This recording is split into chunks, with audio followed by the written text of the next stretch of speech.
Bro. I love this.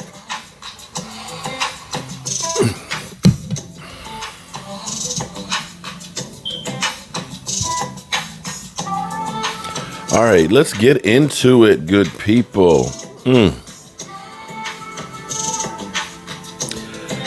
Well, good morning, good people. Mark Holmes here, and as always, I want to say thank you all for watching, commenting, subscribing, and being part of the Joe Boo Sports Report. Without you guys, as well as you ladies, you know that this literally does not work. I hope everybody's having a great day. It's cloudy out. It's kind of gloomy. It's kind of, yeah. But it's okay because we are all still here. Now, everybody and their sister is panicking, of course, about the Dallas Cowboys after last week going through and talking about how they're the best team in football. Now they're the worst team in football, all in 1 week. And what I always say is don't get too excited or too upset by what you see. The real Dallas Cowboys are somewhere between the 40 burger they put on the Giants and the ass whipping they took in Arizona. Where in that spectrum they are exactly, I don't know. But we'll find out. We had problems this week. Let's be honest. When you find out on Thursday, basically more than half of your offensive line is going to be out, that you have 2 rookies starting their first game ever on the road and not having practice all week as the starter, you're going to have some problems. When you lose one of your dynamic playmakers late in the week, you're still thinking about that. I don't care who you are. You just are. So let's take a step back and let's see how the Dallas Cowboys respond this week. The Dallas Cowboys, and as bad as that game was, there were some positives that I actually saw that I'm like, okay, we couldn't get in sync. We couldn't get our plays consistent. But 2 things that were great for me to see and I feel good about is thus far with Tony Pollard. Tony Pollard has been taking and going those hard yards. There haven't been any easy yards. We're still a work in progress on getting the line and stuff together. But he is actually making those hard runs and those hard drives. Now, of course, the other thing that I love seeing here is it looks like after a really slow start for Michael Gallup, where he only had a couple of catches, this past week looked like Michael Gallup of old. He was able to get down the field. You could see him elevate. You could see him actually really and truly look like he's good. Some of the things that we got to start worrying about. Brandon Cooks coming back off the injury. He's been a little nicked up. What are we going to really get with Brandon Cook? We've been sold that he is a deep threat, and we will get these things together. And I honestly believe one of the problems the Dallas Cowboys have had is the fact that they did not play in preseason. And it shows that the offense isn't quite in sync. Between that and constantly having the offensive line in flux, Tyler Smith just getting out there for the first time this past week, Tyron Smith being gone, Zach Martin being gone, Biotis being gone, and Terrence Steele coming back from an ACL injury. All these things add up to some problems and things on the offensive line and cohesion, because more than anything else, we need to be a cohesive unit to be able to do some things. We got to do better, just flat out. And we also have to show up. And I think that the Cowboys may have underestimated and figured out we're them boys. We're the best team in football the way they're talking, or at least the second or third best. We're going against the Cardinals with, backup quarterback. Man, we got this made. And thinking down the road to, say, San Francisco. Well, that's the thing about football. On any given Sunday, you can either win or you can lose. Now, Micah Parsons, in his own words, it's kind of cool. One thing I'm happy that Micah Parsons did not do was originally he was going to be doing Undisputed on Mondays. Thank God he is not doing that. But let's listen to Micah Parsons in his own words. Cowboy Nation, do not panic. Yes, it was a rough one. Yes, there's lots of regrets, things that a bunch of guys wish they could take back. But can we say every day climbing the mountain is going to be sunshine and rainbow? rainbows. No, we got hit by the It's storm. cloudy today. Some of our biggest takeaways of this game was the simple fact of like we just didn't execute on both sides of the ball. You can't even say it was the offense. You can't even say the defense. Giving up 28 points is just unacceptable. Regardless of what that done, the standard we've been playing, how we've been playing, just wasn't acceptable this week. And I take ownership in that. It hurts because when you go out there and you practice something and you consistently do it and you're not executing to the way like we were just beating ourselves. I don't necessarily think the Cardinals were a better team at this at all. I think we have more talent, more skill, things like that. But I just think we beat ourselves. We weren't playing to our standard. We weren't doing what we were doing, and we just got to be better. And the defensive side, I got to make sure we're better. Bring that energy. Another takeaway is just that obviously we didn't do what we were supposed to do in the red zone. Obviously, that's been a big thing. People own that. It is what it is. But guess what? It gives us a chance to get better. That's the bright side about this part. We know what we did. It's a chance to get better, eliminate these things so it doesn't happen again, and allow both sides to get better and work off each other.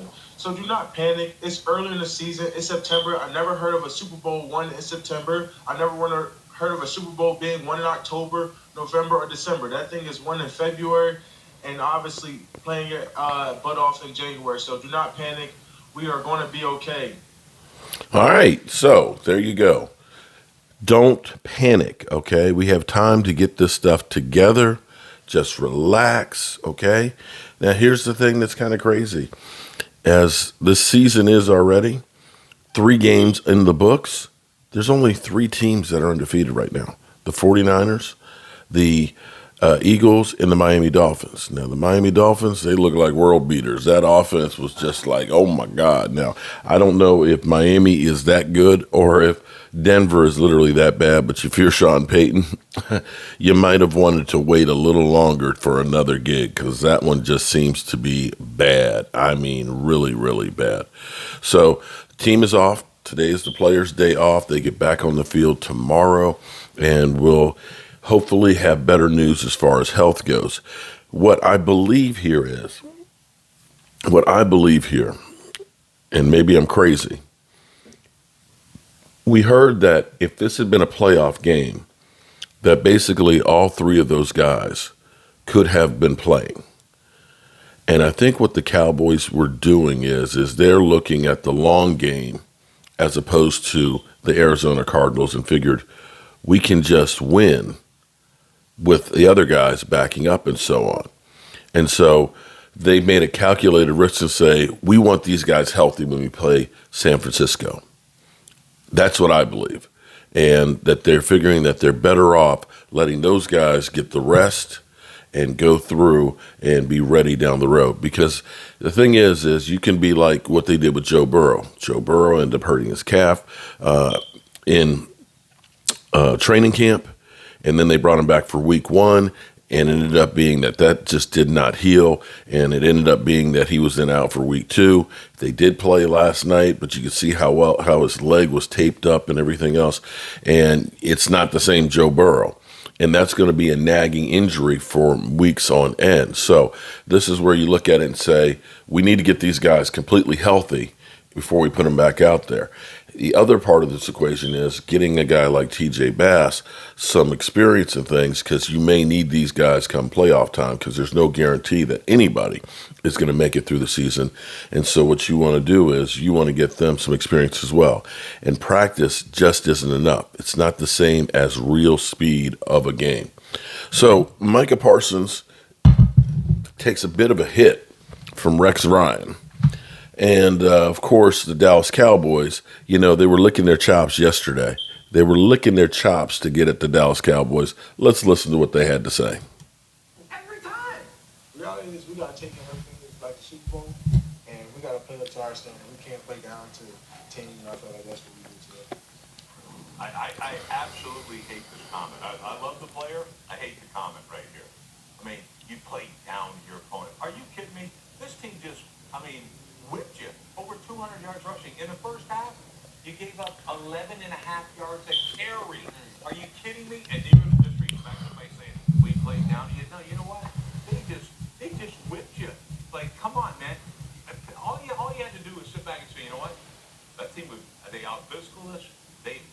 conserve that damn game and move on. Right now, I mean, come on, Micah Parsons. Coming into the season, we all said about the Arizona Cardinals that they were going to be the worst team in the league, that Jonathan Gannon had no chance. Your starting quarterback, Kyler Murray, will be on the pine or be on injured reserve for much of the season.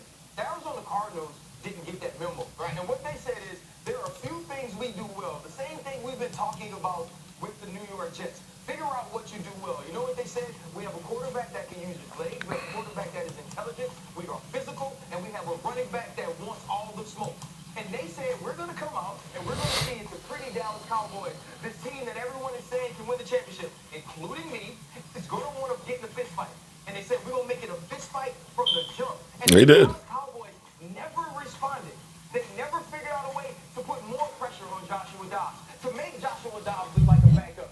They never figured out a way to hit James Conner in the mouth and stop him from going downhill. They never figured out a way that when we're in the red zone, we're going to be the most physical team. Not the team that's going to trick you, not the one that's going to rely on our quarterback to make the right decision or for CeeDee Lamb to make a big play. We're going to be the better team. We're going to be the more well-coached team. We're going to be the team that executes the best. We're going to be the most physical. None of those things ever happen. And when those things can't happen, and when you don't make those adjustments, you lose the teams that are 0-2. You lose the teams that made Daniel Jones look like a superstar in the second half. Where was that from the Dallas Cowboys? Where was that answer? We didn't get it. So the question I would ask you, Deanwood, was this a bad day for the Cowboys, or was it a bad sign of the Cowboys? Bad sign. Bad sign. Because we all know the NFL is a copycat league, okay? And when you get out physical, when you get punched in the mouth, body blows like the Arizona Cardinals did the Dallas Cowboys, Yeah. other teams are going to do that. San Francisco 49ers, can they do that? Absolutely. Absolutely. Can the Philadelphia Eagles do that? Absolutely. So all these teams now that's on them looking at this tape, they're going to say, oh, yeah, the Dallas, they can rush the passer. But can they stop the run? Can they stop these body blows that we're about to throw on them? I'm going to be honest. I believe in Dan Quinn. I do. I believe that Yep. Dan Quinn can make the adjustments. I believe that we've watched this team year after year defensively, honestly, carry the offense. But when you haven't had a certain level of team success, right? When you've always been chasing it, but you've been on the cusp, and you continually falling short, and then all of a sudden you feel like, oh, wait, this is it. We got it. This is who we're supposed to be. Sometimes you need a reminder that it's the NFL, and you better come out Every week. ready to go. And this could be that reminder. But you know what, RC? I always say it like this. See, it's easy. Like, I'm speaking about Dak Prescott and company. It's easy when the defense is just overwhelming people and you're able to play a certain brand of football. But what happens when the opposing team is giving you that smoke as well and is forcing you, Dak Prescott, now you have to elevate your game. That's what didn't happen in this game, particularly in the red zone. Dak Prescott was not able to elevate his game when the Arizona Cardinals were going blow for blow with the Dallas Cowboys. That, to me, is a sign. Like, are you going to be able to elevate your game? Okay. Do you see the pressure that was being put on there in these clips? You see this? The first time this season they needed their quarterback to win them a game, and in this particular case, particularly with the red zone struggles, Rex, he wasn't able to do it. He wasn't. And the difference between being a good quarterback and a great quarterback is you're playing a red zone. And that's where Dak has to go back to being the old Dak Prescott and use his legs. He has mobility. He needs to do that in the red zone. Watch what happens if he starts running the football in himself. All of a sudden, now they're going to be way more efficient in the red zone. They played very good defense. They won 70-10 your first time. You guys built us up. Now you got what you wanted. We got him. I'm not sure what he's talking. I think the confusing part is we constantly hear how superstars or players who are focused on the season don't hear anything else, how they don't listen to what the media is saying. Does that mean you only tune it out when it's negativity, and when it's positive it starts to feed you and you start to believe those things? And my question to him would have been, if I had an opportunity to be in that scrum, well, who do you know yourself to be? Because that's who was supposed to show up today, right? That, like, if you build us up, are you saying that we know who we are and we aren't who you guys thought we were, right? We aren't capable of the things the media was saying that we could accomplish, and then to say that, like, We're getting killed today. that's not what we want. Actually, I don't give a damn. I really don't care.